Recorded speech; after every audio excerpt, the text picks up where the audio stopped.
మీరందరూ దేవుని వాక్యం వినండి, ఆశీర్వదింపబడండి. దయచేసి ఎవరు మాట్లాడకండి, ఇది చాలా ప్రాముఖ్యమైన సమయం.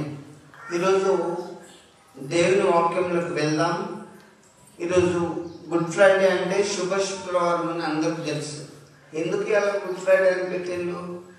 ప్రతి శుక్రవారం వస్తుంది కదా, దాన్ని గుడ్ ఫ్రైడే. గుడ్ అంటే మంచి. ఎందుకు దాన్ని మంచి శుక్రవారం ఉన్నారు చెప్పనా? యేసు ప్రభువు ఈరోజు సిలువలో మరణించిండు. ఒకవేళ యేసు ప్రభు కనుక ఈరోజు సిలువలో చనిపోకపోతే మనకు రక్షణ వచ్చేది కాదు. ఈరోజు ప్రభు సిలువ మీద చనిపోయి పాతి పెట్టబడి తిరిగి లేచిండు అనేది క్రైస్తవుల యొక్క విశ్వాసం. కాబట్టి నేను మీ అందరికీ జ్ఞాపకం చేస్తున్నా, ఈరోజు శుభ శుక్రవారం, గుడ్ ఫ్రైడే శుభాకాంక్షలు. దేవుని వాక్యంలోకి వెళ్లే ముందు క్లుప్తంగా ప్రార్థన చేసుకుందాం. తలలు వచ్చి దేవుని వాక్యం వినండి, ప్రార్థించండి. ప్రార్థన. జీవం గల్ల మా తండ్రి, మీ పాదములకు స్తోత్రం. ఈ యొక్క గుడ్ ఫ్రైడే 2024 దినంలో, సంవత్సరంలో మమ్మల్ని చేర్చి మేము మీ యొక్క గుడ్ ఫ్రైడే ఆరాధనలో పాల్గొంచుకునే కృపాభాగ్యం ఇచ్చినందుకు స్తోత్రం. లైవ్ వింటున్న బిడ్డలను ఆశీర్వదించండి, సంఘమును ఆశీర్వదించండి. ఇదిగో ప్రభా, ఈ గుడ్ ఫ్రైడే దీవెనలు ప్రతి బిడ్డ మీద, ప్రతి కుటుంబం మీద మీ హస్తము చాపి మీ పరిశుద్ధాత్మ శక్తి ద్వారా నింపి నడిపించమని ప్రార్థిస్తున్నాను. ప్రత్యేకంగా ప్రభా, ఈరోజు నీ బిడ్డనైనా నన్ను మీ సులచాటు మరుగు చేసుకొని చూటిగా చక్కగా వారికి అర్థమయ్యే రీతిగా మీ వాక్యం బోధించమని యేసు నామములో ప్రార్థిస్తున్నాము తండ్రి, ఆమేన్. క్రీస్తునందు ప్రియమైనటువంటి దేవుని బిడ్డలారా, ఇలా మనందరూ తెలుసు యేసు ప్రభు శిలువ మీద చనిపోయిందని. ప్రతి సంఘంలో కూడా ఏం చేస్తారంటే, యేసు ప్రభు సిలువలో చివరిగా మాట్లాడిన 7 మాటలు, ఒక్కొక్క మాట తీసుకుని ఒక్కొక్కరు మాట్లాడుతుంటారు.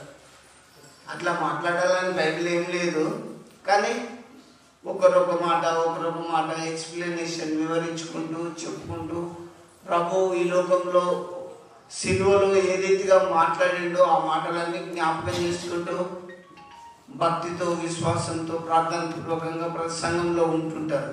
కానీ నేను ఈరోజు దేవుని వాక్యాన్ని నేను మీకు పంచే ముందు బహు జాగ్రత్తగా వినండి. ఈ గుడ్ ఫ్రైడే దీవెనలు మీరు ఇంటికి తీసుకుపోండి. లైవ్ వింటున్న బిడ్డలకు, వారి కుటుంబాలకు కూడా పరిశుద్ధాత్మ దేవుడు తోడయండి. మరొక ఇయర్ వరకు వారిని నడిపించాలని నేను ఆశిస్తున్నాను.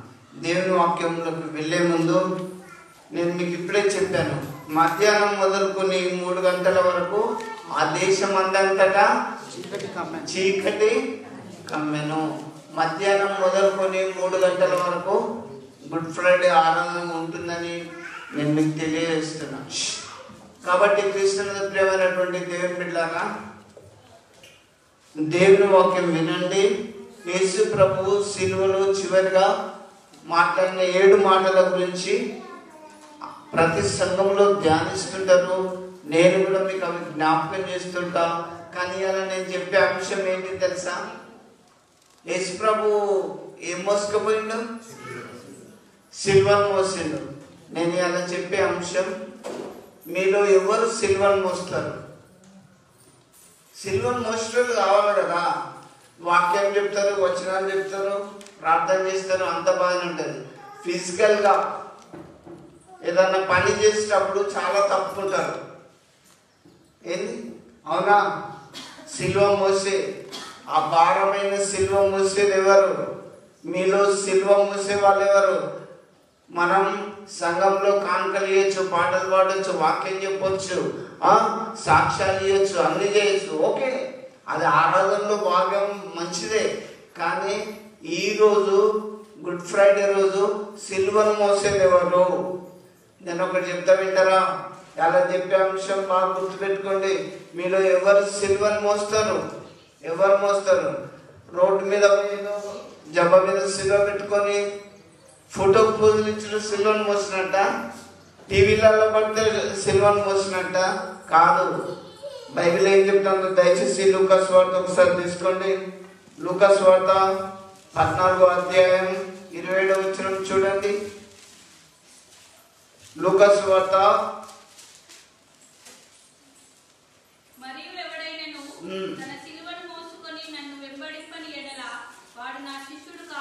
నువ్వు దేవుని సేవకుడు అయితే ఎవడైతే తన సిలువను ఎత్తుకొని నన్ను వెంబడిస్తాడో వాడే నా శిష్యుడు అని చెప్తాడు. నువ్వు దేవుని బిడ్డవైతే సిలువను ఎత్తుకోవాలి. వింటున్నా? మనుషులో కనబడే ఫోజులో కొరకు ఎత్తుకునే సిలువ కాదు. సిలువ అంటే సేవ. చావు దాకా ఎత్తుకోవాలి. యేసుప్రభు వాడు విడిచిపెట్టించిన కల్వరి కొండపై దాకా ఎత్తుకపోయి ఆ సిలువను ఎత్తుకొని పోయి అక్కడ మరణించిండు. సిలువ అంటే ఈ ఒక్కరోజు ఎత్తుకపోయి గుడ్ ఫ్రైడే బాగా జరిపించుకున్నాం అనేది కాదు. ఎవడైతే నన్ను వెంబడిస్తాడో, నువ్వు క్రీస్తు బిడ్డవైతే తన సిలువను ఎత్తుకొని ప్రతిదినము నన్ను వెంబడించాలని వ్రాయబడి ఉన్నది. చూడండి, ఇంకా మత్తయి సువార్తలో కూడా వ్రాయబడి ఉన్నది. మత్తయి సువార్త 16వ అధ్యాయం 34 ఒకసారి చూడండి. మత్తయి సువార్త 16వ అధ్యాయం 24లో కూడా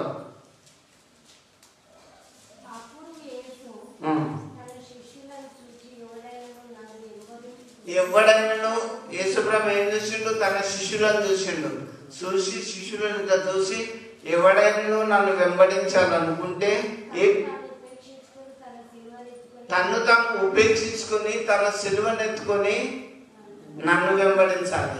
ఇప్పుడు శిష్యులు ఎత్తుకున్నారు. శిష్యుడు ఒక్కసారి ఆలోచించండి. యేసుప్రభుకు 12 మంది శిష్యులు, ఒక్కడైనా సిలువ మోసిండా? చెప్పండి. మొయ్యలే. యేసుప్రభు ఏం చెప్తాడు? ఎవడైతే నన్ను ఫాలో అవుతాడో, ఎవరైతే నన్ను వెంబడిస్తాడో తన్ను తాను ఉపేక్షించుకోవాలి, జీవితంలో తగ్గించుకోవాలి. సేవ అంటే చాలా తగ్గింపు ఉండాలి. వింటున్నా? చాలా తగ్గింపు ఉండి ప్రభు సేవ చేయడం చాలా ఇది. ఎవరు నెల కింద పంపిస్తారు, తీసుకొని సేవ చేస్తామంటే సేవ కాదది. నిజంగా చెప్తున్నా, బైబిల్ అంటే లేదు కూడా.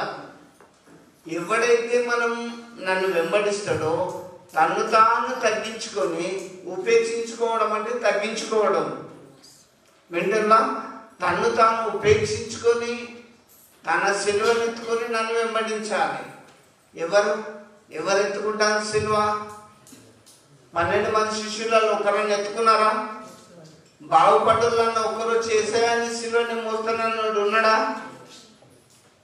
ఈ ప్రజలు కన్నులార చూచి చెవులార విని హృదయం మార్చుకోలేకపోతాను. ఎలా గుడ్ ఫ్రైడే యేసుప్రభు నీ కొరకు సిలువలో మరణించిండు, నీ పాపం కొరకు మరణించిండంటే ఎవరికైనా శ్రద్ధ ఉందా? మనుషులు చేసే పాపం మూడో కంటికి తెలియకపోవచ్చు, కానీ దేవునికి తెలియదా?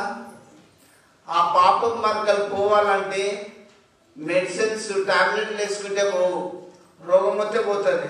పాపం మార్గాలు ఎట్లా పోతాయి? నా నల్లని మురికి ఎదను అతి తెల్లగా చేయునెవరు, నా రాక్తపు పాపముద్ర పరిపూర్తిగా తుడచునెవరు, నా నల్లని మురికి ఎదను. ఎవరు తీస్తారు పాపమును? ఆ పాపం మరకలు. ఇప్పుడు నా కోటుకి ఏదన్నా డస్ట్ మరక చేసి సబ్బు పెడితే పోతుంది. నీ పాపం పోవాలంటే ఏం చేయాలి? యేసు ప్రభు రక్తంలో కడగబడాలి. నువ్వు అప్పుడే ప్రభు బిడ్డగా మారిపోతావు. యేసు ప్రభు చెప్పిండు, ఎవడైతే నన్ను వెంబడిస్తాడో ప్రతిరోజు వాడు ఏం ఎత్తుకోవాలి? సిలువను ఎత్తుకొని ప్రతిరోజు ఎత్తుకోవాలి. ఒక్కరోజు ఎత్తుకుంటే కాదు, గుడ్ ఫ్రైడే రోజు ఎత్తుకుంటే కాదు. ఇక్కడ వ్రాయబడినది అదే మత్తయి 10:38 కూడా చూడండి. లేఖనాలు చూస్తే మీకు అర్థమవుతుంది.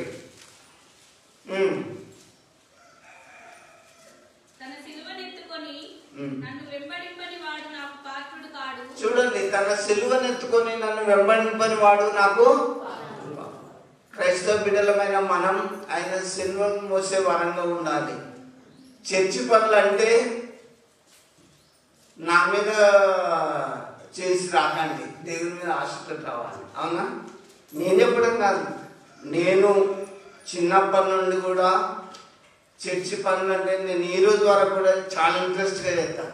మీకు అసలు విషయం అర్థమైందో లేదో ప్రియ దేవుని బిడ్డలారా చెప్పను, కానీ దేవునికి నా అంతరాత్మకే తెలుసు. దేవుని పని హార్ట్ఫుల్గా చేసినప్పుడు, హార్ట్ఫుల్గా హృదయపూర్వకంగా చేసినప్పుడు హృదయపూర్వకమైన దీవెనలు ఇస్తాడు. వింటున్నా? హృదయపూర్వకంగా చేయకుండా మనం దేవుని సేవ చేస్తున్నామని చేస్తే ఆయన యాక్సెప్ట్ చేయడు కదా. అననీయ సఫీరాలు చేసేలా హార్ట్ఫుల్గా చేయలే. దేవాలయంలో చేస్తే మనం చేయలేదు. నేను మీకు చెప్తున్నా, నా పని కాదు, దేవుని పని అనుకొని చేయాలి.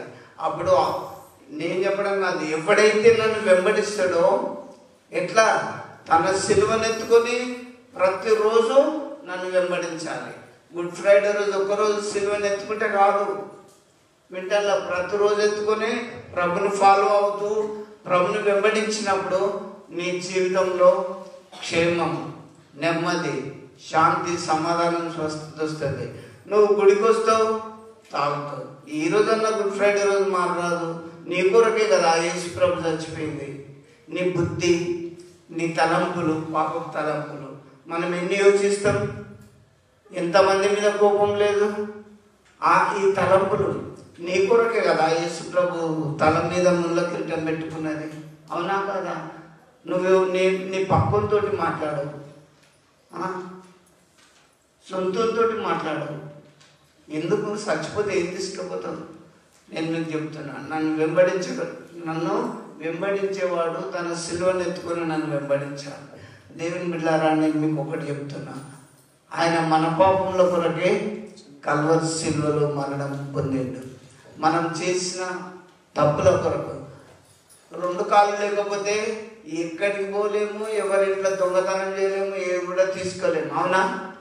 నీకు రెండు కాళ్ళు ఇస్తే పరుగెత్తిన పాదములు చేసిన పాపంబులు, పరుగెత్తిన పాపములు చేసిన పాపంబులు, పరమారక్షకుని పాదములలో మేకులు. అమ్మా, నువ్వు పరిగెత్తి చేసినవి, నువ్వు చేసిన సినిమా కంటే పోతారు, వేరే ఏదన్నా ఫంక్షన్స్ అంటే పోతారు, ప్రార్థన అంటే వస్తారా? నీ కాళ్ళతోటి నడవరాని కాడికి నడిచిపోయినావు, చేయరాని నీ కాళ్ళు, నీకు రెండు కాళ్ళు మంచిగా అయితే నువ్వు చేయరాని చేసినావు. కానీ ఆ ప్రభు నీ కాళ్ళలో నువ్వు చేసిన, నీ కాళ్ళతో చేసిన తప్పుల కొరకు ప్రభు పాదాల్లో మేకులు పొందిండు. చూడండి, నీకు రెండు చేతులు ఇచ్చిండు. అమ్మా, మీకు దేవుడు రెండు చేతులు ఇచ్చిండు. ఈ రెండు చేతులతోటి దేవుని పరిచర్యలో నువ్వు బతికినందుకే చేయాలి. యేసుప్రభు ఏం చెప్పి బైబిల్లో దేవుడు ఏం చెప్పింది తెలుసా? 6 రోజులు మీరు పని చేయండి, 7వ రోజు నీ దేవుడైన యెహోవాకు పరిశుద్ధమైన దినం, రెస్ట్ తీసుకోండి. నీ చేతులతోటి దేవుని పరిచర్య చేయాలి. వింటున్నా? నా చేతులే కదా, నేను ఎందుకు చేస్తాను అనుకుంటే రెండు చేతులకు నొప్పులు పెట్టిన చేతమా? దేవుడు నీకు మంచి జ్ఞానం ఇచ్చిండు, ఆయుష్ ఇచ్చిండు, ఆరోగ్యం ఇచ్చిండు. కానీ ఆయన పరిచర్యలో నీకు పాలి భాగస్వామి ఇంటలేవని జ్ఞాపకం చేసుకో, యోచించుకో. ఇక్కడ నువ్వు యేసు ప్రభుని వెంబడిస్తే బైబిల్ ఏం చెప్తుంది? ఎవడైనా నన్ను వెంబడిస్తే తన సిలువనెత్తుకొని నన్ను వెంబడించాలి. అట్లాంటోడే నా శిష్యుడు. ఒకవేళ ఎత్తుకున్నాడు నాకు పాత్రుడు, నేను చెప్తే గుడికి రాడు. అరే మీరు చక్కగా రండి, చర్చికి రండి అంటే ఎరికాను, మేము ప్రార్థన చేసుకుంటామంటారు. పరిచర్య విషయంలోకి వస్తే, సిలువను మోసే విషయంలోకి వస్తే ఎవరు వస్తున్నారు? శిష్యులు రాలే, వచ్చేలా అనేక చోట్ల అద్భుతాలు, ఆశ్చర్య కార్యాలు అన్ని జరిగినాయి. నేను ఒక్కటి చెప్తా, యేసు ప్రభు చనిపోయినాక నిందల కాడికి పోయింది ఎవరు? స్త్రీలు పోయిండు. ఆ స్త్రీలు సమాధి దగ్గరికి వెళ్ళినప్పుడు మరి పురుషులు ఎక్కడ పోయిండు? చూడండి, పురుషులు ఆ స్త్రీలతో వెళ్ళిన మగ్దలేని మరియా, యేసు ప్రభు తల్లి, శిష్యులు, స్త్రీలంతా ప్రభుని ప్రేమించిన వాళ్ళంతా యేసు ప్రభువు బాడీకి సుగంధ ద్రవ్యాలు పుద్దామని ఆ సమాధి దగ్గర స్త్రీలే పోయినప్పుడు ప్రభును ఆ స్త్రీలు ఎంతగా ప్రేమించిందో మీకు అర్థమయ్యేటట్టు చెప్తున్నా. సంఘంలో ఈ రోజు కూడా స్త్రీలే వాలంటీర్లు చాలా బాగా చేస్తుంది ఈ సంవత్సరం ఉన్నారు. నేను చెప్తున్నా కదా, అందరినీ దేవుడు దీవించాలి ఈ 2024లో. ఎందుకంటే దేవుని పరిచర్యలో వాళ్ళు పాలి భాగస్తులైండ్రు. ఇంకా నేను మీకు ఎందుకు చెప్తున్నానంటే, ఎవరినైనా పేరెత్తి చెప్తే బాధపడతారు. కానీ ఇప్పుడు దీపం ఉన్నప్పుడు దిద్దుకో. నీ బలం ఉన్నప్పుడే దేవునికి సేవ చేయి. నీ జ్ఞానం ఉన్నప్పుడు, నీకు తలంపు ఉన్నప్పుడే దేవునితో మాట్లాడు, ప్రార్థన చేయి. 2 కళ్ళు కనబడనప్పుడు ఇక్కడేమున్నది అక్కడేమున్నా వచ్చినాలని వెతికితే లాభం ఏంటి? నీ కూర్చుని నేను చెప్పే టైం అప్పుడు ఉంటానా? ఉండను. ప్రభు పిలిపోతే వెళ్ళిపోతాం. మీరు సిద్ధంగా ఉండాలి. వాక్యం వినడానికి, ప్రార్థన చేయడానికి, దేవునితో మాట్లాడడానికి మీరు సిద్ధపడాలి. ఎందుకంటే యేసుప్రభు ఏం చెప్తాడు? నన్ను ఎవరైతే వెంబడిస్తారో వాడు ప్రతిరోజు సిలువను ఎత్తుకొని నన్ను వెంబడించాలి అని చెప్పాడు. శిష్యుని వెంబడించలేదు, బాగుపడ్డోడు వెంబడించలేదు. బాగుపడ్డోడు కదా వచ్చిందా? అయ్యా నువ్వు ఇంత గొప్ప సేవ చేస్తున్నావు కదా అయ్యా, ఇట్లా ముట్టగానే రోగాలు పోతున్నాయి కదా, మాట్లాడగానే దయ్యాలు పోతున్నాయి కదా, నువ్వు మాటతోటి గర్దిస్తే సముద్రమే తుఫానే ఆగిపోయింది కదా, శివాలు వేసినాయి కదా అని ఎవరన్నా వచ్చి యేసుప్రభుకు సిలువను మోసిందా? అందుకే యేసుప్రభు ముందే చెప్పిండు, ఎవడైతే నన్ను వెంబడిస్తాడో వాడు ఏం చేయాలి? తన సిలువను ఎత్తుకొని నన్ను వెంబడించాలి. నాటి రోడ్డు మీద మైక్ పెట్టుకొని పాటలు పాడుకుంటే సిలువను ఇట్లా పట్టుకొని పోవడం అని కాదు. వింటున్నా? నీ క్రియలు నేను ఎరుగుదు, నీ పరిచర్య నేను ఎరుగుదు, నువ్వు సంఘంలో చేసేదంతా కూడా నేను నాకు తెలుసు అని దేవుడు చెప్తుండు. శిష్యులు రాలేదు, ఎవ్వరు రాలేదు. దేవుని బిడ్డారా, ఆయన సిల్వను మోసే యోగ్యత మనం కలిగి ఉండాలి. మీకు చెప్తా, సిల్వను మోసుకుంటూ ప్రభు పడరా అని పాటలు పడుకుంటూ రాత్రంతా అన్నం లేదు, ఆ రాత్రంతా చిత్రహింసలు పెట్టుకుంటూ ఈ నుంచి ఆడికి తీసుకుపోడు, పిల్లల దగ్గర నుంచి ఇంటి తీసుకొచ్చుడు, ప్రభుని చిత్రహింసలు పెట్టిండు. అయినా కూడా నా ప్రియ దేవుని బిడ్డారా, నేను మీకు జ్ఞాపకం చేస్తున్నా, ఆ పడుతూ లేస్తూ పోతున్న సమయంలో ఆ బాటపడి యేసుప్రభు సిలువను మోసుకుంటూ పోతుంటే ఒక కురేనీయుడైన పల్లెటూరు వాడు సీమోను వచ్చి ప్రభు సిలువను మోయడానికి ఉపయోగపడ్డాడు. పల్లెటూరుడు దేవుని నెరవేరిన వాడు ఆయన సిలువను మోసింది. ప్రభా సిలువ నాకు అని భుజాన్ని వేసుకొని కొద్ది దూరం మోసినట్లు లేఖనాల్లో మనం చూస్తున్నాం. నా ప్రియ దేవుని బిడ్డలారా, మీరు క్రైస్తవ బిడ్డలు ఎవరైనా ప్రతిరోజు తన సిలువను ఎత్తుకొని తను వెంబడించాలని బైబిల్ మనకు సెలవిస్తుంది. మళ్ళీ అదే చూడండి, ఇక్కడ లూకాసు వార్త 23:36 చూడు. లూకాసు వార్త 23వ అధ్యాయం 36 చూడండి.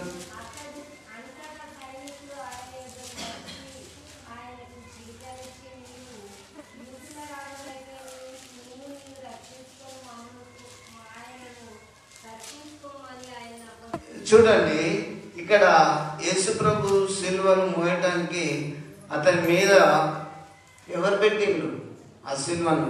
23:26 చక్కగా చదవండి క్లియర్గా.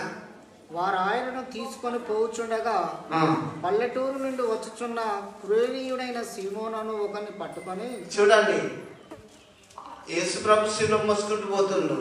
బైబిల్ ఏం రాయబడ్డది? పల్లెటూరు వాడైన సీమోను. ఆ వస్తుంటే ఏం చేసిండ్రు? పట్టుకొని చదువురండి. యేసు వెంట సిల్వను మోయటకు అతని మీద దాన్ని పెట్టి కురేనీయుడైన సీమోను మీద ఆ సిల్వను పెట్టి మోపించింది కొద్దిసేపు. నిజంగా సిల్వను కురేనీయుడైన సీమోను మోసిండు. నువ్వు సంఘంలో ఏం లేదు, బాధ్యతలు ఇస్తే ముందుకు వస్తారు, బాధ్యతలు ఇవ్వకపోతే రాదు. ఇక్కడ కాదు, ఎక్కడైనా అంతే.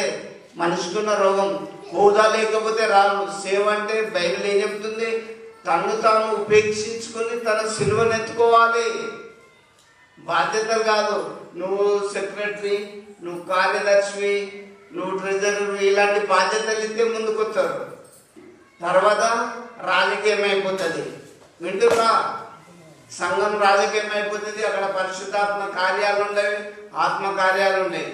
నేను మీకు ఎందుకు చెప్తున్నానంటే బాధ్యతల కొరకు కాదు సేవ చేసేది, డబ్బు కొరకు కాదు సేవ చేసేది. ఇక్కడ దేవుడు నిజంగా తన సిలువనెత్తుకొని తను తాను ఉపేక్షించుకొని తన సిలువనెత్తుకొని నన్ను వెంబడించమన్నాడు. ఆ వెంబడించే వాళ్ళు ఎవరు? ఒకసారి యోచించుకో, ఆలోచించుకో. కాబట్టి నా ప్రియ దేవుని బిడ్డలారా, ప్రభు సిలువను పల్లెటూరు వాడైన కురేనుడైన సీమోను ఎత్తుకొని ప్రభుకి సహాయం చేసాడు. నువ్వు సేవకి ఏం సహాయం చేసినావు? ఒకసారి యోచించుకో, ఆలోచించుకో. సేవలో నీ పాత్ర ఏంది?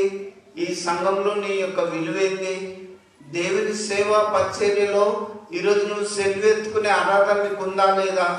ఎవడైతే నన్ను వెంబడిస్తాడో వాడు తన సిలువను ప్రతిరోజు ఎత్తుకొని నన్ను వెంబడించమంటే మనం ఎంతమందిని ఫాలో అవుతున్నాం యేసు ప్రభు వాక్యాన్ని బట్టి ఒకసారి యోచించుకోవాలి. అయితే గొల్గొతా కొండ మీదకి యేసు ప్రభుని తీసుకుపోయింది. ఇక ప్రభు సిలువలో పలికిన 7 మాటలను మనం ధ్యానించుకుందాం. ప్రతి సంఘంలో ఇవి అందరూ ధ్యానించుకుంటారు. నేను మీకు చెప్తా. మొదటి మాట ఒకసారి చెప్పండి. తండ్రి, మీరేం చేస్తున్నారో మీరు ఎరుగరు కనుక వీరిని క్షమించు. అదే లూకా సువార్త 23:34 వ్రాయబడ్డది మొదటి మాట. చూడండి. యేసు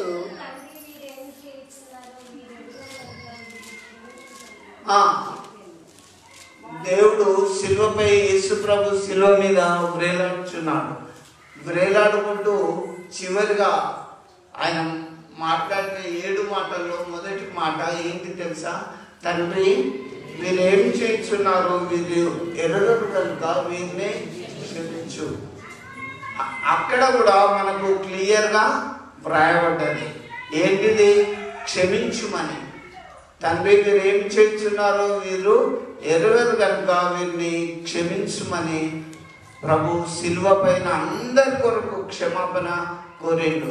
మనకు తెలియదు, సేవ చేసే విధానం తెలియదు, గుడికొచ్చే విధానం తెలియదు. అయినా తండ్రి దేవా వీళ్ళని క్షమించు, వీళ్ళు ఏం చేస్తున్నారో వీళ్ళకి తెలుస్తలేదు, ఇది లోక సంబంధమైన సేవ అనుకుంటాను. కాదు. ఎన్ని రోజులున్నా అమ్మ, 1000 ఏళ్ళున్నా ఏరు తప్పదు, 100 ఏళ్ళున్నా చావు తప్పదు. మరణానికి సమీపమై ఉంటున్నాం. 2024 గుడ్ ఫ్రైడే అయిపోతుంది. నీ పాత్ర ఏమీ లేదు.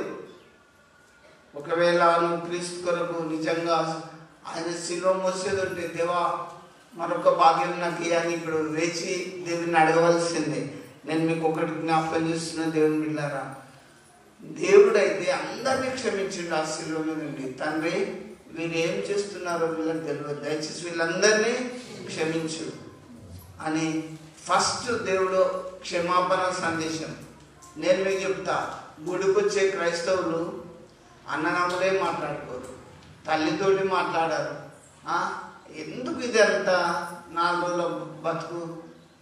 ఒకరికొకరు మాట్లాడుకొని ప్రేమ కలిగి మంచిగా ఉండమని బైబిల్ నేర్పిస్తుంది. అండర్స్టాండింగ్, ఒకరినొకరు అర్థం చేసుకున్నప్పుడు ఆ కుటుంబంలో సామరస్యంగా సాగిపోతుంటాయి. నువ్వెంత నేనెంత అని ఇప్పుడు మనం కక్ష సాధించుకుంటే కుటుంబాలు స్పాయిల్ అయిపోతాయి, తెగదెబ్బలు అయిపోతాయి, దూరం అయిపోతారు, పరిస్థితులు ఒక తీరుగుంటాయి. యేసు ప్రభు ఉన్నంతసేపు అందరూ తిన్నారు, తాగిండ్రు. సిలువకు పడ్డప్పుడు ఎవరైనా వచ్చిందా? రాలే. ఎందుకు రాలే? మానవ నైజమే అలాంటిది కదా. కాబట్టి నా ప్రియ దేవుని బిడ్డలారా, ఇలా నీతో నేను క్లోజ్గా ఉండవచ్చు, మళ్ళీ విడిపోవచ్చు. కానీ దేవునితో సావాసం చాలా గొప్పది. కరువైనా వస్త్రహీనత అయినా మనంలో దేవుని ప్రేమ నుంచి బాపదు.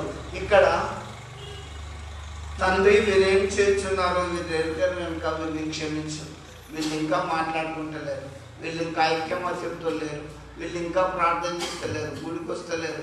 వీళ్ళు గుడికి వస్తాను తాగుతాను, వీళ్ళు గుడికి వస్తాను తిట్టుకుంటాను, వీళ్ళు గుడికి వస్తాను సమాధానం ఉండలేరు. అయినా తండ్రి, మీరు ఏం చేస్తారో వాళ్ళకు నీ భయం లేదు. తండ్రి వీరిని క్షమించమని సిలువపై దేవుడు మనందరి కొరకు క్షమాపణ తండ్రినే కోరుకుంటాడు. అరే ఇప్పటికైనా కళ్ళు తెరిచి నీ భవిష్యత్తు ఏందో నువ్వు ప్రభు వైపు చూశాడు. తండ్రి నన్ను క్షమించు, కలిసి ఉండడం, నీ వాక్యంతో క్షమించడం నేర్పించు అని ప్రార్థన చేసుకోండి. మొదటిది క్షమాపణ సందేశం. సిలువ మీద నుంచి అందరినీ దేవుడు క్షమించాడు. నీ ఏడల నీ తమ్ముడు తప్పు చేస్తే క్షమించావా? నీ పొరుగువారు తప్పు చేస్తే క్షమించావా? కక్ష తీర్చుకోవడం, పగ తెచ్చుకోవడం అది మన యొక్క నైజం కాదు. దేవునికి అప్పచెప్పాలి. బిడ్డల మనం ప్రేమ కలిగి ఉండాలని బైబిల్ మనకు నేర్పిస్తుంది. అందుకే మొదటిది తండ్రిని ప్రభు సిలువ మీద ఉండి, తండ్రి వీరు ఏం చేస్తున్నారో, వీళ్ళు చేసేదే వీళ్ళకి గుర్తలేదు, దయచేసి వీళ్ళను క్షమించమని ప్రార్థన చేసిండు.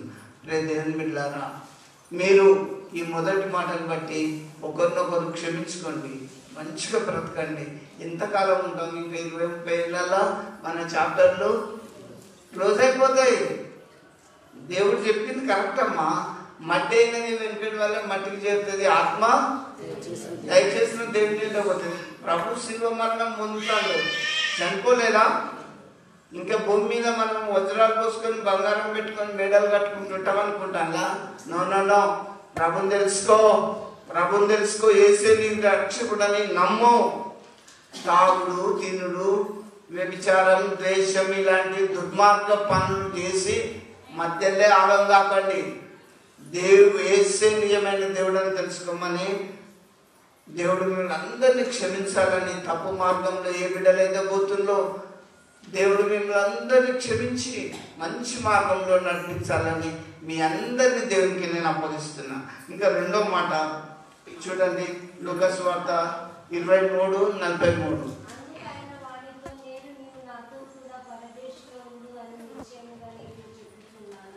రెండో మాట, యేసు ప్రభువుకు సిలువేసినప్పుడు కుడి వైపున ఒకడు, ఎడమ వైపున ఒకరు దొంగలను సిలువేసిండు. యేసు ప్రభు దొంగతనం చేసిండా? చేయలే. కానీ ఇప్పుడు శిక్షలు ఎట్లున్నాయి? తప్పు చేస్తే ఉరి శిక్ష చేయాలి, అది పెద్ద ఘోరమైంది. ఇక మళ్ళీ బతకం.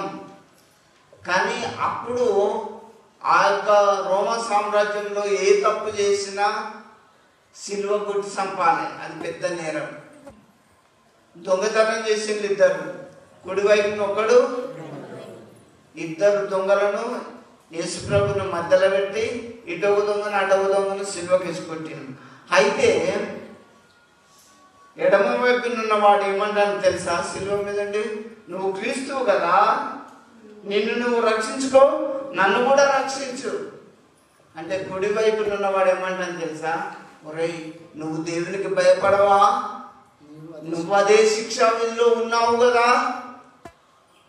కుడివైపున ఉన్నవాడు హెచ్చరిస్తాడు, నువ్వు గుడికి వస్తున్నావు, తాగొద్దు అని ఇంట్లో చెప్పు. తాగిది ఎందుకు చెప్పు? మంచి మాటలు చెప్పినప్పుడు మైండ్ రిసీవ్ చేసుకోవాలి, ఈ మైండ్ సెట్ చేసుకోవాలి. అవును, బైబిల్ చెప్పేది నా కొరకు నా దేవుడు ఈ లేఖనాలు ఇచ్చిండు, ఖచ్చితమని చెప్పి నేర్చుకోవాలి. తాగొద్దు, మరి దేవునికి ఇష్టంగానే ఏ చెడ్డ పని చేయొద్దని బైబిల్ నేర్పిస్తుంది మనకు. ఈ సమాజానికి మనం ఒక ప్రయోజకులం కావాలి, క్రైస్తవులం. కానీ ఇక్కడ కుడివైపున ఒకడు, ఎడమవైపున ఒకడు. ఈ కుడివైపున ఉన్నవాడు ఏమంటాడు? అరే, ఇదైతే మనకు న్యాయమే, మనం దొంగతనం చేసినాం, మనకు సిలువ వేసిండు, కానీ ఈయన ఏ తప్పిదము చేయలేదు. అయ్యా ప్రభువా, నీ రాజ్యంలో నన్ను జ్ఞాపకం చేసుకో అని అంటాడు.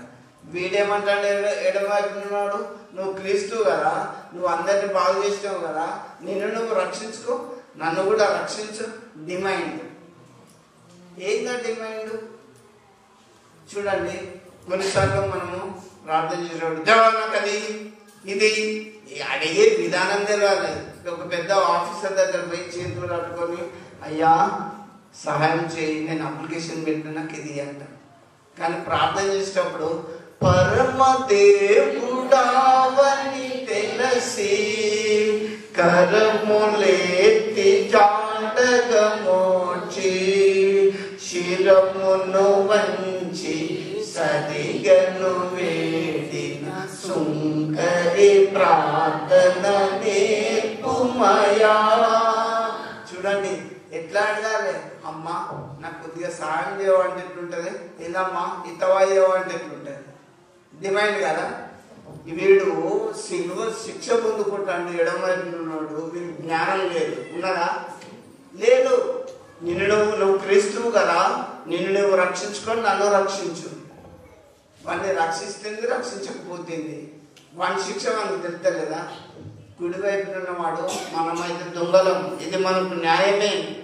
ఆయన ఏ తప్పిదం లేదు, కానీ ఆయన తీసుకొచ్చి సిలువ కొట్టిండు. దేవాన్ని రాజ్యంలో నన్ను జ్ఞాపకం చేసుకోమని. అప్పుడు యేసు ప్రభు ఆ మాట చెప్తాడు, నేడు నీవు నాతో కూడా పరదేశిలో ఉండువు. ఇక్కడ మన అందరం, ఆ బాబు ఇద్దడు ఇక్కడ మనమందరం గమనించాలి. వచ్చిన అందరం ఇప్పుడు సిలువ మీదకి వెళ్ళి చనిపోతుంది. ఎటుపోతాను, పరదేశిలో నాతో కూడా ఉండు అని యేసు ప్రభు చెప్పిండు. చచ్చిపోయిన మీకు పరలోకం ఉంటుందా, పరదేశి ఉంటుందా, ఎటుపోతాం? పరలోకం ఎవరు పోయి వచ్చిండు?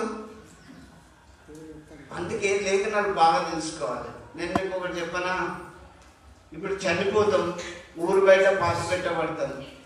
అయితే పాతి పెట్టబడ్డప్పుడు మనము పరలోకం పోము, గాఢ నిద్రలో ఉంటాం. పొద్దుకి హాయిగా పండుకుంటే వెళ్ళిపోతామో తెలుసా?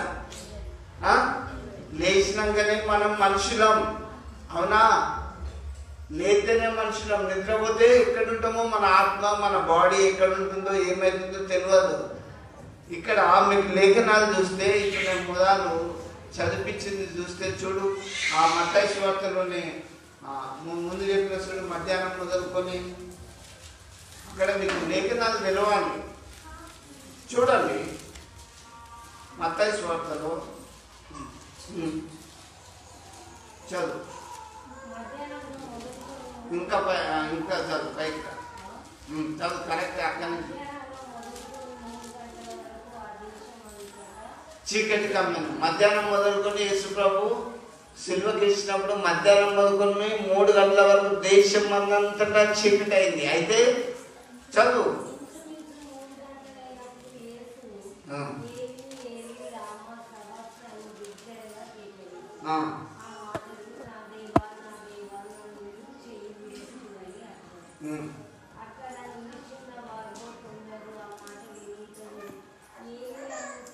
యాభై వచ్చిన చదవండి.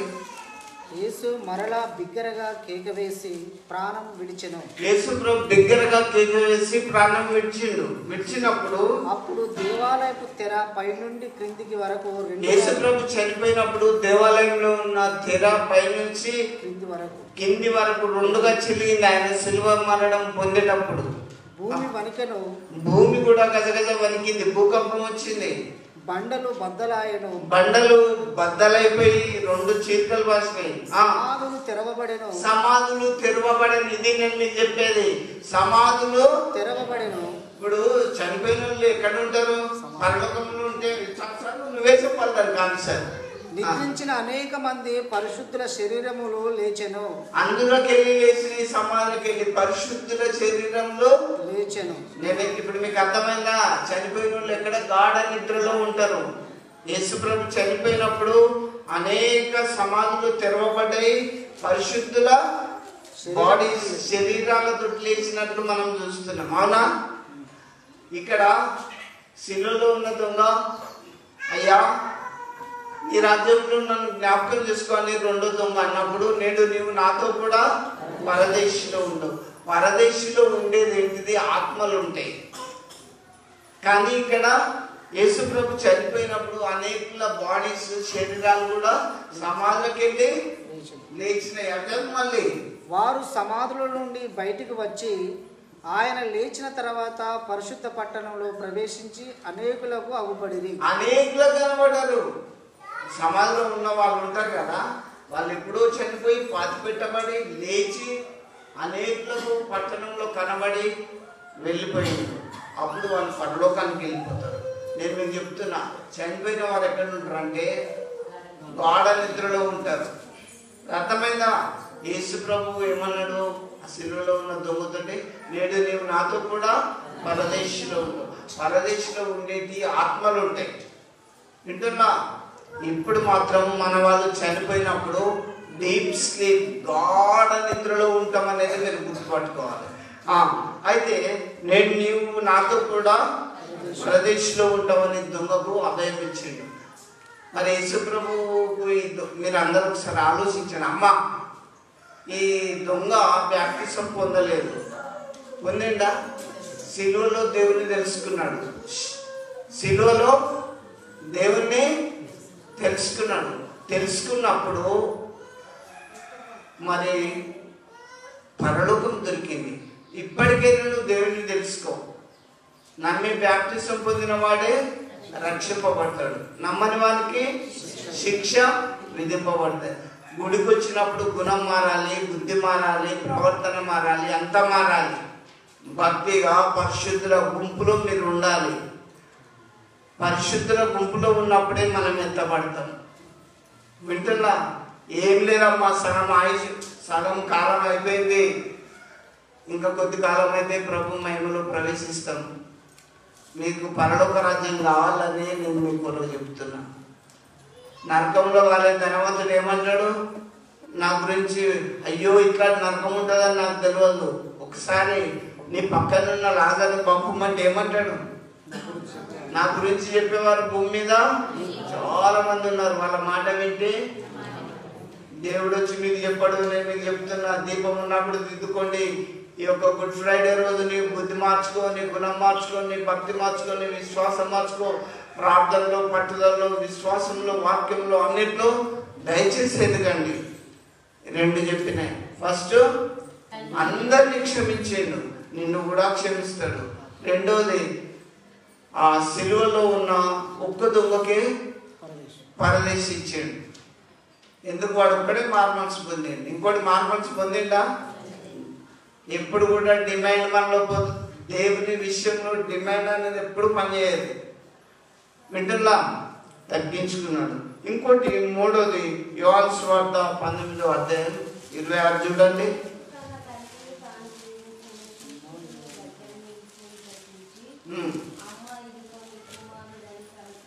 చూడండి, అమ్మా ఇదిగో నీ కుమారుడు. యేసు ప్రభు శిలువ పైన పలికిన మూడో మాట యోహాను సువార్త 19వ అధ్యాయం 26లో రాయబడి ఉన్నది. అమ్మా ఇదిగో నీ కుమారుడు. యేసు ప్రభు ఈ లోకంలో ఉన్నప్పుడు తల్లిని ఎక్కువగా ప్రేమించాడు. మనం మన అమ్మని ప్రేమిస్తున్నామా లేదా ఒకసారి యోచించుకోవాలి. వాళ్ళు ముసలులు కాగానే వాళ్ళని చాలా ఇబ్బంది పెట్టుకుంటాం, అసహించుకుంటాం. నవమాసాలు మోసి పెంచిన తల్లికి యేసు ప్రభు ఎంత చచ్చిపోయే ముందు నా తల్లికి ఒక ఆదరణ ఉండాలి. అమ్మ నేను చనిపోతున్నా, ఇగో ఈ శిశువుడు యోహాను, ఇతడు ఇదిగో నీ కుమారుడుగా ఉంటాడని చెప్పి ఆదరణ చూపిస్తుంది శిలువ మీద ఉండి. అమ్మ ఇదిగో నీ కుమారుడు. ఆ యోహాను చూపించి ఇదిగో నీ తల్లి అని చెప్తుంది. ఎందుకంటే నేను ఈ లోకంలో ఉన్నప్పుడు తల్లిని మంచిగా చూసుకున్నా, ఇక నేను చనిపోబోతున్నా, యోహాను నువ్వు ఈ తల్లిని మంచిగా చూసుకో అని చెప్పాడు.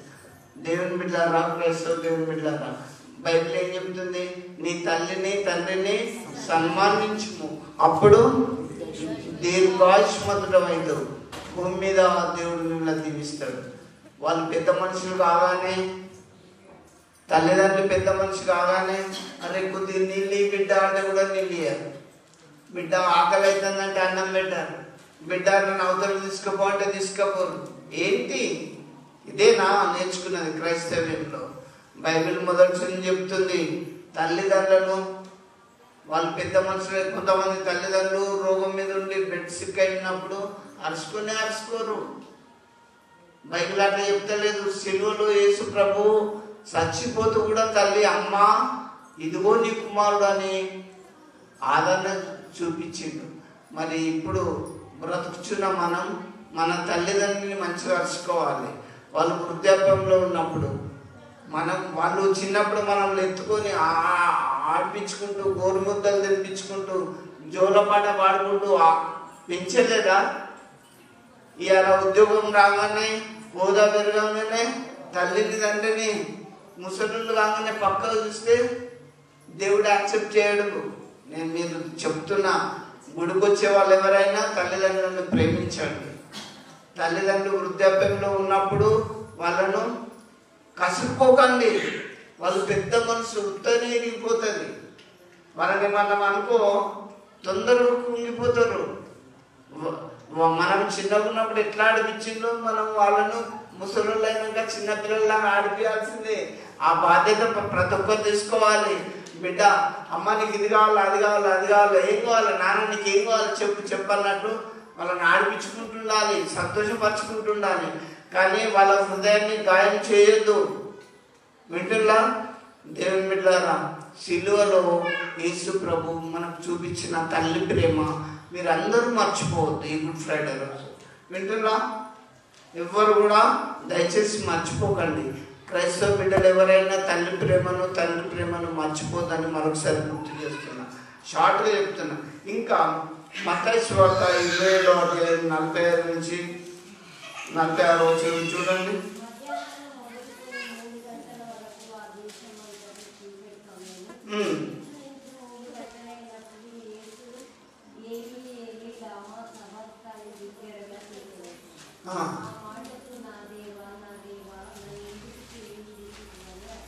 నాలుగో మాట యేసు ప్రభు శిలువలో పలికిన నాలుగో మాట మత్తయి సువార్త 27:45 క్లియర్గా వ్రాయబడ్డది.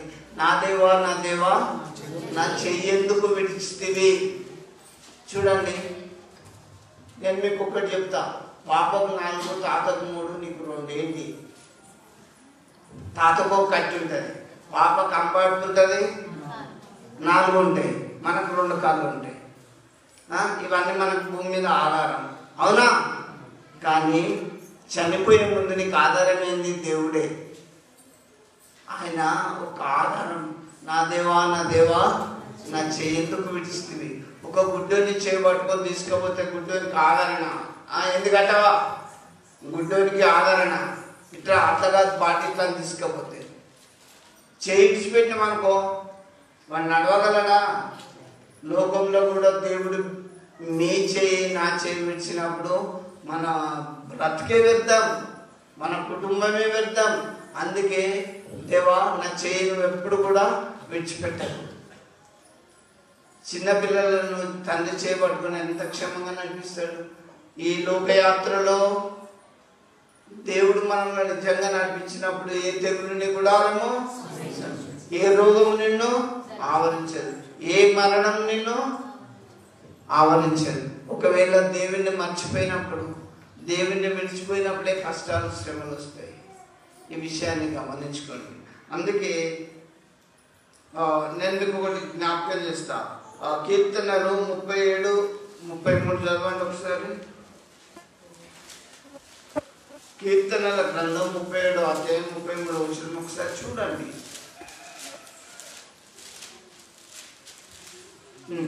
వారి చేతికి యెహోవా నీతిమంతులను అప్పగింపడు. చూడండి, దుష్టుల చేతులకు నీతిమంతులు నీతిగా ఉన్నప్పుడు అప్పగించాడు. వింటానవా? దేవుని చేయి మన మీద ఉంటుంది, మన చేయిని అన్నిలకు అప్పచెప్పాడు. మళ్ళీ చదువు క్లియర్గా. వారి చేతికి యెహోవా నీతిమంతులను అప్పగింపడు.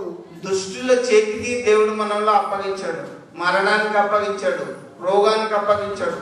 ఒకవేళ అప్పగించినా తండ్రి నువ్వు నీ చేయి చాపి నన్ను బాగు చేయి, నీ దక్షిణ హస్తము నా మీద వచ్చి నన్ను లేవనెత్తమని ప్రార్థన చేసుకోవాలి. దేవుని కాపుదల భద్రత నీకు, నీ ఇంటికి, నీ కుటుంబానికి, నీ పిల్లలకు ఈ లోకంలో ఉండాలి. అమ్మా, ఈ లోకంలో నువ్వు ఎంత సంపాదించినా దేవుడు లేని జీవితం వ్యర్థం. అందుకే ప్రియ దేవుని బిడ్డలారా, బయట ఉన్న వాళ్ళారా, దేవుని మాటలు వినండి.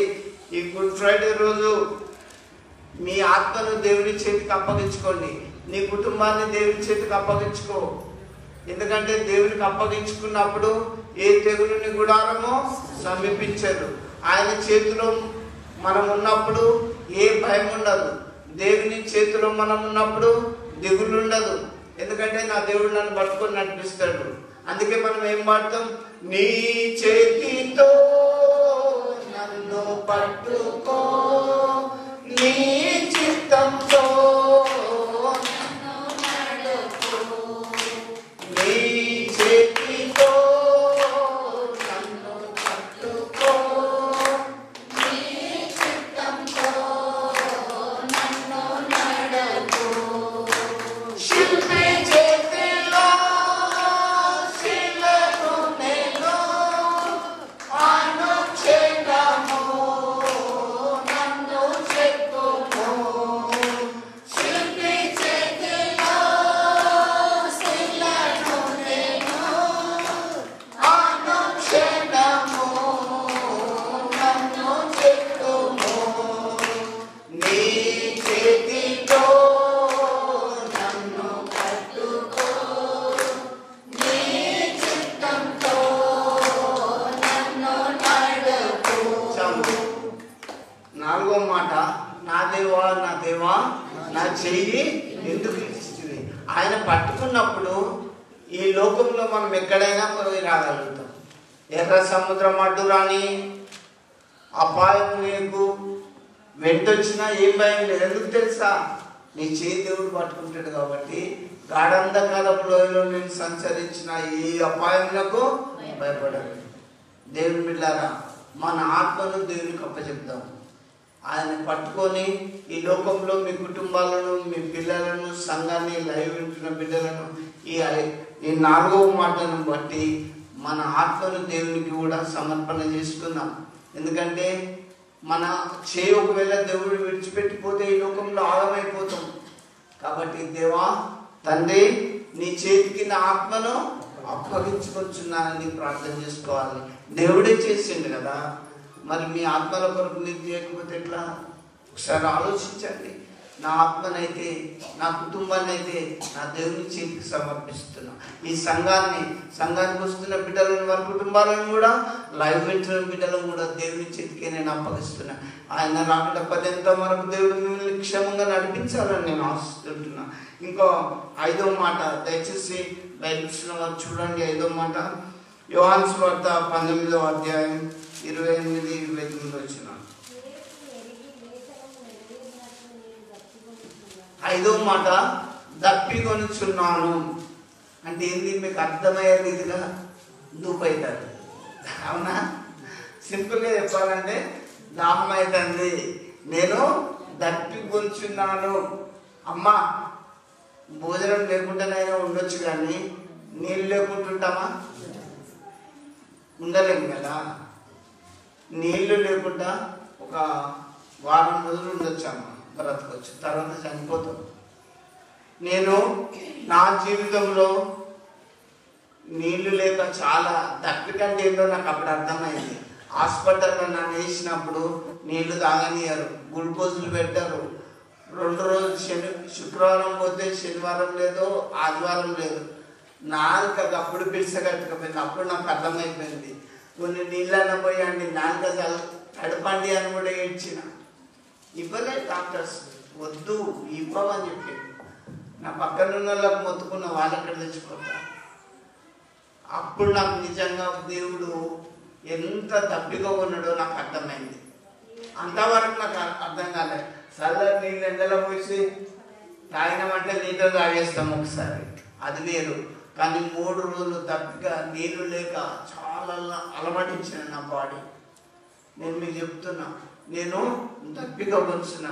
యేసుప్రభు ఈ లోకంలో ఉన్నప్పుడు అలసిన రీతిగా సమరేసి బావి దగ్గర కూర్చున్నప్పుడు, అమ్మ నాకు కొన్ని నీళ్ళు పోయావా, నేను దప్పి కూర్చున్నానంటే ఆమె ఏమంటది?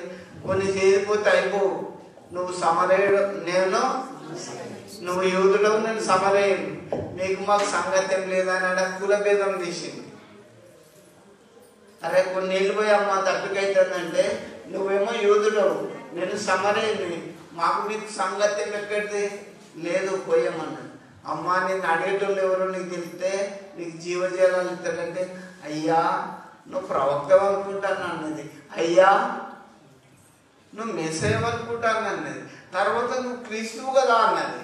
అనిపోయి ఆ కుండలను చేతాన్ని బయట విడిచిపెట్టి ఊళ్ళోకి పోయి, నేను క్రీస్తుని కనుగొన్నా, మీరు అందరు రండి, యేసు ప్రభు జీవజలం ఇస్తారట. తాడు ఉండదు, చేతాడు ఉండదు, బకెట్ ఉండదు, రండి అని ఊరు మొత్తాన్ని మార్చింది. నేను మీకు చెప్తున్నా, దాహం అనేది చాలా ఇంపార్టెంట్.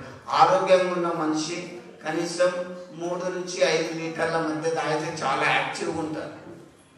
ఎప్పుడైనా బాగా గుర్తుపెట్టుకోండి, బాడీలో నీటి శాతం ఉండాలి. 3 లీటర్ల నుంచి 5 లీటర్ల మధ్యలో తాగితే చాలా యాక్టివ్గా ఆరోగ్యంగా ఉంటారు. లేకపోతే నీకు తోలంతా ముట్టలు పడిపోతుంది. మీరు వాటర్ ఎక్కువ తాగండి, ఉండదు అట్లా. వాటర్ లేని వాళ్ళని తీసుకోండి, మీరు చూడండి, ఎవరినైనా అడగండి, వాటర్ ఎక్కువ తీసుకోవాలి. ఎండాకాలం వస్తుంది కదా. ఇక్కడ యేసు ప్రభు శిలువ మీద ఉన్నప్పుడు నేను దప్పికొంచున్నానంటే అక్కడున్న సైనికులు ఏం చేసింది తెలుసా? ఒక చిరకను చేతుల్లో ఉంచి ఒక నీళ్ళతోటి సిలువ పైన తాగు అని ఇచ్చింది. ఇట్లా టేస్ట్ చేస్తే అది చేదు. చూడండి ఎంత భారం, ఎంత ఘోరం. మానవత్వాన్ని సంపుకున్న మనుషులు దేవుడు అంటే ఎరుగరు. ఇవాళ దేవుని సేవకులకు కూడా చిత్రహింసలు. నేను మీకు చెప్తున్నా, ఏదేమైనా ప్రభు వైపు చూస్తూ ఆయన సేవలు, ఆయన సిలువను మూసే బిడ్డలుగా మీరు ఉండాలి. నాకొద్దు ఈ నీళ్ళు, బాగలేనప్పుడు ఏం చేస్తాం? తాగలేదు. వెంటనే ఆయన ఒక పెద్దగా వచ్చిండు, నేను దప్పికొనుచున్నాను అని చెప్పి ఆయన దప్పికొందంటే కూడా నీళ్ళు ఇవ్వలేదు. రే దేవుని బిడ్డారా, లోకం ఎట్లున్నదో చూడండి, లోకము నడిపింపు చూడండి. సహాయం చేసే లోకమేనా?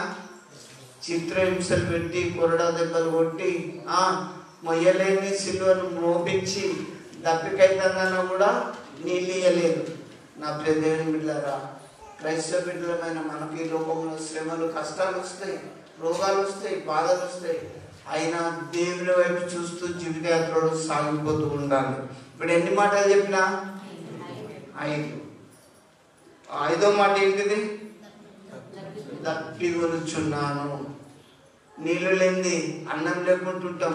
ప్రతిరోజు మనకి ఎన్నో లీటర్ల నీళ్ళు తాగుతాం అందరం, అవునా? కాబట్టి దప్పిక అనేది ఎంత ప్రాముఖ్యమైనదో జీవితంలో మీకు జ్ఞాపకం చేస్తాను. యేసు ప్రభు కూడా మన పట్ల చాలా ప్రేమ కలిగి ఉన్నాడు. మన అవసరతలు, ఈ భూమి మీద ఉన్న ప్రజలకు, సమస్తమైన మానవానికి ఇన్ని రకాల నీళ్ళు ఇస్తుండు. ఎంత అన్ని బోర్లకు వెళ్ళి వాటర్ ఎన్నో రకాలు తీసుకొని తాగుతున్నాం. అందరినీ ప్రేమిస్తారు కదా. ఆ ప్రేమ గల రక్షకుడే నీ కొరకు కల్వరిలో ఈరోజు ప్రాణం పెట్టాడు. అందుకే ఆయన ఇలా ప్రాణం పెట్టకపోతే గుడ్ ఫ్రైడే అనకపోదు.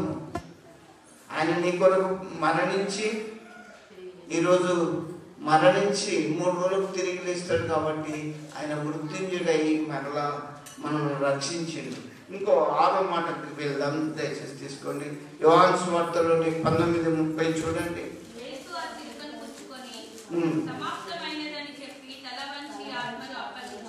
చూడండి, సమాప్తమైనది. ఇది 6వ మాట, సమాప్తం. ఆరంభం నుంచి ఎండింగ్ దాకా, మొదటి నుంచి చివరి దాకా పనిచేసి లాస్ట్ ముగిస్తాం. ఏదైనా పునాదులు తీసి ఇల్లుకు స్లాబ్ వేసి రంగులేసి ఓపెన్ చేసి క్లోజ్ చేస్తాం, అది ఇల్లు పని అయిపోతుంది. ఈ బాడీది పుట్టిన నుంచి స్టార్ట్ అవుతుంది మన యాత్ర. ఎప్పుడు సమాప్తం అయిపోతుంది? ఊరు బయటకు ఎత్తుకపోయేదాకా మన జీవిత యాత్ర సాగిపోతూనే ఉంటుంది. ఆ ఊరు అవతల పాత పెట్టించిన రోజే మన లైఫ్ సమాప్తం అయిపోతుంది. యేసు ప్రభు ముందుగా ఎదిగి సమాప్తమైంది, అయిపోతుంది నా జీవితం అని 6వ మాట సమాప్తం అయిపోతుంది. ఎవరెవరితోటి? తల్లితోటి, స్నేహితులతోటి, సేవకులతోటి, అందరితోటి, లోకంతో. ఈ లోకంలో ఇక నేను వెళ్ళిపోతున్నా, సమాప్తం అయిపోతుంది, ముగించబోతున్నా నేను అని చెప్పి ప్రతి ఒక్కరు భూమి మీద పుట్టిన ప్రతి ఒక్కరు కూడా భూమి మీదకి వెళ్ళి కొడుకులను విడిచిపెట్టాలి, బిడ్డలను విడిచిపెట్టాలి, భర్తను విడిచిపెట్టాలి, భార్యను విడిచిపెట్టాలి.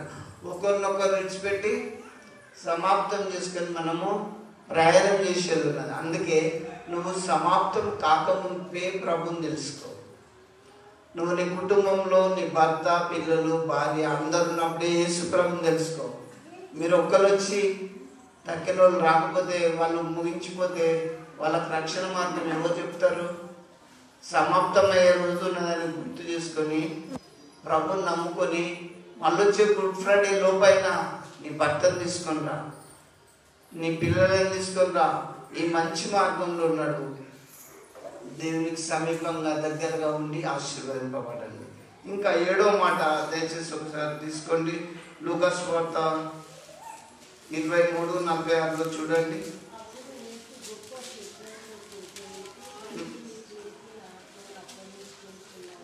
పెద్ద శబ్దంతో లాస్ట్ మాట, తండ్రి నీ చేతికి నా ఆత్మను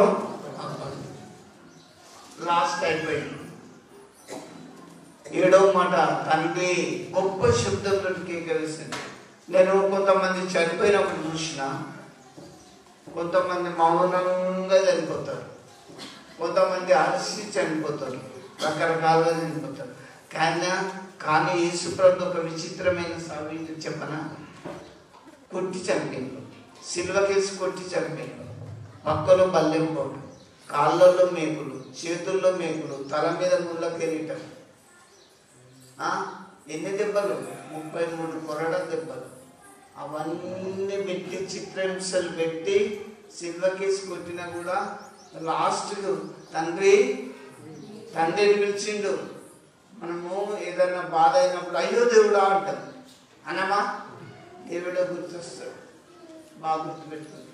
తండ్రి నీ చేతికి నా ఆత్మను అప్పగిస్తుంది.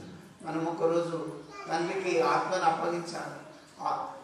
ఆత్మ దయచేసిన దేవుని దగ్గరికి పోతుందని మరొక చోట రాయబడ్డది. ఈ ఆత్మ ఇప్పుడు బాడీలో ఉంటుంది. చనిపోయినప్పుడు బాడీకి ఆత్మకు డివైడ్ అయ్యి ఆత్మ వెళ్ళిపోతుంది, బాడీ ఇక్కడనే పడిపోతుంది. ఆత్మ దయచేసిన దేవుని దగ్గరికి పోతుంది. నా ప్రియ దేవుని బిడ్డలారా, ఈ లోకంలో నుంచి నీ ఆత్మ నీ బాడీ రెండు కలిసినప్పుడు దేవుని స్తుతించు. తండ్రి నీ చేతికి నా ఆత్మను అప్పగిస్తున్నానని చెప్పే దినము రాకముందే, నేనొకటి చెప్తా, కొన్ని దినములు రాకముందే, సతిపతి వదిలిపోకముందే నీ సృష్టికర్తను స్మరణకు తెచ్చుకో, జ్ఞాపకం తెచ్చుకో. భార్య భర్తలు, పిల్లలు, కుటుంబం అంతా హ్యాపీగా ఉన్నప్పుడే దేవుని ఎక్కువ ఆరాధించాలి, ఎక్కువ ప్రార్థించాలి. చాలామంది భర్తలు రారు, భార్యలు వస్తారు. నేను మీకు చెప్తున్నాను, రియల్ నరకం ఉన్నదమ్మా, నరకం ఉన్నది ముందు. ఏ ఒక్క శరీరం తప్పించుకోలేను. నేను అనుభవించి నేను తెలుసుకొని చెప్తున్న సత్యం ఇదే. నీ ఆత్మను ఒకరోజు దేవునికి అప్పచెప్పాలి. యేసు ప్రభువే చనిపోయే ముందు గొప్ప శబ్దంతో కేక వేసి, తండ్రి నీ చేతికి నా ఆత్మను అప్పగిస్తున్నానని చెప్పి తల వంచి ప్రాణం ఇచ్చింది. ఒకరోజు ఈ లోకంలోకి వెళ్ళి, అన్న ఒకరోజు మనం అందరం చనిపోవాలి, పాతి పెట్టబడాలి. ఈ విషయాన్ని మరొక మీ మనసులో ఉంచుకొని యేసు ప్రభు నిజమైన దేవుడని నమ్ముకోండి. ఎందుకంటే యేసు ప్రభు చనిపోయే ముందు 7 మాటలు మాట్లాడాడు. అందుకే అంత భారమైన సిలువను మోసుకుంటూ ఆ సిలువ మీద ప్రాణం పెట్టి నిన్ను రక్షించడానికి యేసు ప్రభు ఈ లోకానికి వచ్చాడు. అందుకే ఈరోజు గుడ్ ఫ్రైడే, యేసు ప్రభు సిలువ మీద మరణించిన దినాన్ని గుడ్ ఫ్రైడేగా మనం ఆచరిస్తున్నాం. అందుకే దీన్ని శుభ శుక్రవారం అని పిలుస్తున్నాం. లేదు దేవుని బిడ్డలారా, ఆ సిలువను మోసేవారు మీలో ఎవరు? సంఘస్థులు ఎవరు? విశ్వాసులు ఎవరు? సేవకులు ఎవరు? ప్రభుతో నడిచే వాళ్ళు ఎవరో ఇప్పుడు మీకు అర్థమైపోయింది. ఎవడైతే నన్ను వెంబడించాలో వాడు నా సిలువను ఎత్తుకొని ప్రతిదినము తన సిలువను ఎత్తుకొని నన్ను వెంబడించమని వాక్యం మనకు నేర్పిస్తుంది. కాబట్టి ఈ ఒక్కరోజు గుడ్ ఫ్రైడే చేసుకున్నట్టు కాదు. ప్రతిరోజు ప్రభు సిలువను మోసే వాళ్ళమై ఉండాలి. ప్రతిరోజు ప్రభును ప్రార్థించే వాళ్ళమై ఉండాలి.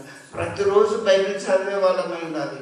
దేవునికి సమీపంగా రోజు ప్రార్థన చేసుకున్నప్పుడు దేవుని సముఖంలో మీకు ఒక స్థానం దొరుకుతుంది. ఆ పరలోక రాజ్యంలో తండ్రి ఉండే చోటున నేను అందరం ఉండే భాగ్యం సంపాదించుకున్నాం. దేవుడు ఈ వాక్య భాగంని గుడ్ ఫ్రైడే దినాన లైవ్ వింటున్న బిడ్డలను, కుటుంబాలను, సంఘాన్ని దీవించి ఆశీర్వదించును గాక. ఆమేన్. ప్రార్థన చేసుకుందాం. జీవం కలిగిన మా తండ్రి నీకు స్తోత్రం. ఆ కల్వరి సిలువలో మీరు పలికిన 7 మాటలను మేము ధ్యానించుకుంటున్నాం. ప్రతిదినము నేను సిలువను ఎత్తుకొని మీ వద్ద మేము అనేకం నేర్చుకునే వాక్యం దయచేయండి.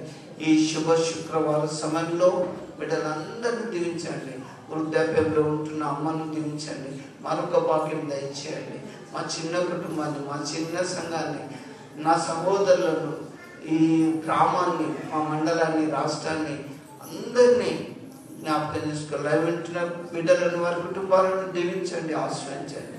ఇదిగో ప్రభువా, ఇంకెంతో మంది బిడ్డలకు నిస్వార్థ అందలేకపోతుంది. మీరు అక్కడ వరకు మేము అనేకులను వెలిగిస్తూ కరిగిపోతూ మీ స్వార్థను అందించే భాగ్యం మాకు దయచేయమని ఈ చిన్న ప్రార్థనని సన్నిధి తీసుకొని మళ్ళీ వచ్చే గుడ్ ఫ్రైడే దాకా నా సంఘంలో గ్రామంలో ఇంటికి వస్తున్న బిడ్డలందరినీ, లైవ్ వింటున్న వారందరినీ ఆశీర్వదించమని మీ చేతికి అప్పగిస్తూ యేసు నామములో ఎంతో ప్రార్థిస్తున్నాం తండ్రి. ఆమేన్.